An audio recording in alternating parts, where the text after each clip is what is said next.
મોરબીમાં લોકસભા ચૂંટણી વચ્ચે એક વિડિયો ચર્ચાનો વિષય બન્યો છે। મોરબીના વાડી વિસ્તારમાં આયોજિત ધાર્મિક કાર્યક્રમમાં ધારાસભ્ય ભાજપના ઉમેદવારને સાથે લઈને ગયા હતા, ત્યારે સ્થાનિક આગેવાનોએ ચાલુ કાર્યક્રમમાં વર્ષોથી લાઇટ, પાણી, ભૂગર્ભની સમસ્યાઓ છે તેની રજૂઆતો કરી, જેનો વિડિયો હાલ સોશિયલ મીડિયા પર વાયરલ થઈ રહ્યો છે। જાહેર કાર્યક્રમમાં આવી રજૂઆત કરવા આવતા કોંગ્રેસે ભાજપ પર પ્રહારો કર્યા, તો ભાજપના ધારાસભ્યએ કહ્યું કે વાડી વિસ્તારમાં વિકાસના કામો થયા જ છે, કેટલાક કામ નાની મોટી સમસ્યાઓના કારણે અટક્યા છે, જે જલ્દી જ પૂરા થશે।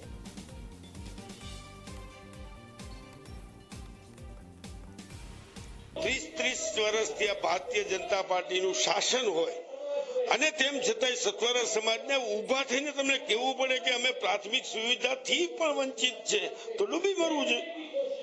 30 વર્ષ તમે કર્યું શું વિકાસની ટાંગો મારો છો?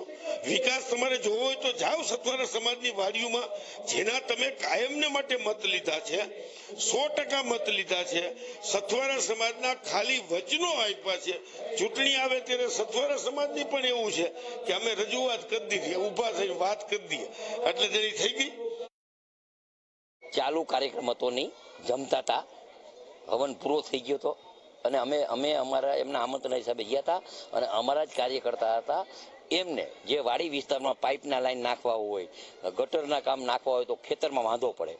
આશરે 119 થી 20 વાડી આવે છે અને 15 કિલોમીટર પાઇપ નાખવાના, કોકના ખેતરમાં પાઇપ નાખવો હોય ભૂગર્ભ ગટરનો તો વાંધો તો લઈએ, એનું સમાધાન કરવું પડે। સમાધાન અમે કરી, પાઇપ અમે નાખી અને કોંગ્રેસ વાળા વિડીયો વાયરસ કરે, એના પાઇપ બીજું છે જ નહીં। આ તો આ સાથે બુલેટિનમાં હાલ સમય થયો છે વિરામનો।